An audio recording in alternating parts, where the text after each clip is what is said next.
Adani group या फिर Reliance group को अगर आप सबसे अमीर मानते हो तो ये बिल्कुल गलत है। एक ऐसा भी ग्रुप है जिसकी संपत्ति दुनिया के सबसे अमीर आदमी एलन मस्क, अर्नोल्ड, इनसे भी कई ज्यादा है। जी हाँ, वो चाहे तो छोटे छोटे कई देश तक खरीद सकते हैं। आज आपको जितनी भी बड़ी बड़ी कंपनियों के नाम पता है, उनमें शायद ही कोई कंपनी होगी जिसमें इस ग्रुप का हिस्सा ना हो। एप्पल कंपनी, जिसे हर कोई जानता है, उसका भी 8% शेयर इस कंपनी का है। दो ऐसी कंपनियां हैं जो पूरे दुनिया पर काबू करती है, जिनका नाम है ब्लैक रॉक और वैनगार्ड। इन दो कंपनियों के पास मिला के $17 ट्रिलियन की संपत्ति है।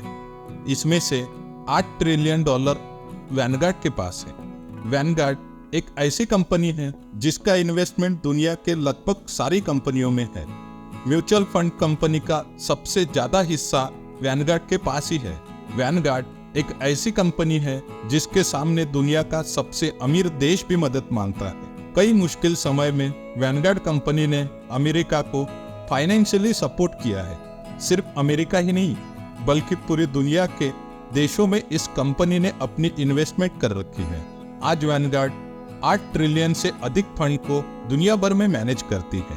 इस नंबर का अंदाजा आप इससे लगा सकते हो कि हमारे देश इंडिया $3.7 ट्रिलियन के साथ दुनिया के 5वीं सबसे बड़ी जीडीपी है। वैनगार्ड इससे कई ज्यादा के एसेट आज मैनेज कर रहा है। दुनिया भर में जितनी भी टॉप कंपनियां हैं, जैसे एप्पल, माइक्रोसॉफ्ट, गूगल, मेटा, इन सब को वैनगार्ड और ब्लैक रॉक, ये दो कंपनियां कंट्रोल करती है। दुनिया के कई बड़े देशों को वैनगार्ड कंपनी अपने उंगलियों पर नचाती है। जब भी किसी देश को पैसे की जरूरत होती है, वो देश वैनगार्ड या ब्लैक रॉक कंपनी के पास ही आते हैं। चलिए जानते हैं कैसे शुरू हुआ था वैनगार्ड कंपनी का सफर और किसने शुरू की थी ये कंपनी। नमस्कार दोस्तों, मेरा नाम है आशीष वालकर और हम ऐसे ही इंफॉर्मेशनल वीडियोस आपके लिए लाते रहते हैं, तो प्लीज चैनल को सब्सक्राइब कर दीजिए। इस कंपनी को शुरू किया था जॉन बोगल नाम के व्यक्ति ने।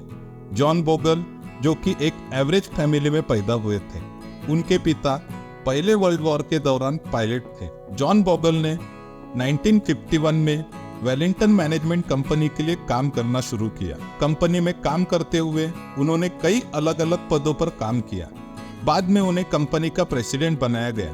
1974 में एक मर्ज की गई कंपनी के साथ हुए झगड़े के बाद बोगल ने the Vanguard group of investment नाम की नई कंपनी बनाई। उन्होंने अपनी नई कंपनी का नाम एक ब्रिटिश जहाज के नाम पर रखा, जिसका नाम था वैनगार्ड, क्योंकि वो इस जहाज के नेतृत्व के बड़ी प्रशंसा करते थे। बोगल ने 1976 में पहला इंडेक्स इन्वेस्टमेंट ट्रस्ट बनाया, जिसे अब वैनगार्ड 500 इंडेक्स फंड के रूप में जाना जाता है। शुरुआत में फंड की ग्रोथ स्लो थी, पर बाद में इसने आगे बढ़ना शुरू कर दिया। 1980 के दशक में कई कंपनियों ने इसकी कॉपी करना शुरू किया, पर वैनगार्ड जैसा कोई भी कंपनी आगे बढ़ नहीं पाई। दोस्तों, वैनगार्ड कंपनी का कोई एक मालक नहीं है, बल्कि इसमें इन्वेस्ट करने वाले शेयर होल्डर्स ही इस कंपनी के मालक है। 1999 में बोगल वैनगार्ड कंपनी के अध्यक्ष पद से रिटायर हुए, क्योंकि कंपनी में 70 वर्ष की उम्र में रिटायरमेंट होने का नियम था। उनके स्थान पर जॉन ब्रेनन ने कंपनी का पदभार संभाला। ब्रेनन को कंपनी का सीईओ बनाने के बाद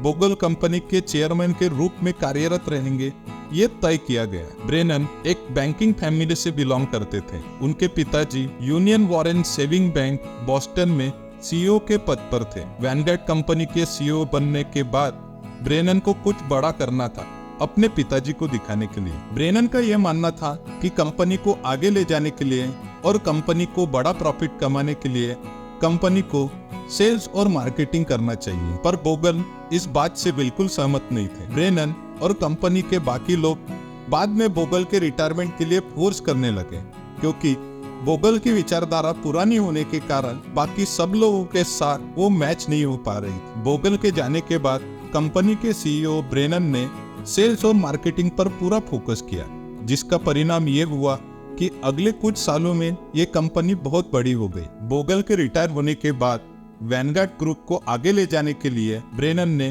2001 में ETF नाम से टोटल स्टॉक मार्केट ओपन किया। वैनगार्ड ऐसे ही आगे बढ़ते रहा और 2019 तक वैनगार्ड कंपनी के पास 5 ट्रिलियन की संपत्ति जमा हो गई। 2019 की एक सुबह लेजेंड जैक बोगल की कैंसर से मृत्यु हो गई। News, this time sad news. An icon of the financial industry, John Bogle, the founder of Vanguard Group, dead at the age of 89. एक छोटे से घर से लेकर एक इतनी बड़ी कंपनी तक का सफर जैक बोगल ने बड़ी मेहनत और लगन से तय किया और आज वैनगार्ड दुनिया की सबसे बड़ी कंपनी है। दोस्तों, वीडियो अगर अच्छा लगे तो लाइक और कमेंट जरूर करें। चैनल को सब्सक्राइब करें ताकि ऐसे और भी वीडियोस हम आपके लिए ला सकें। जय हिंद, जय भारत।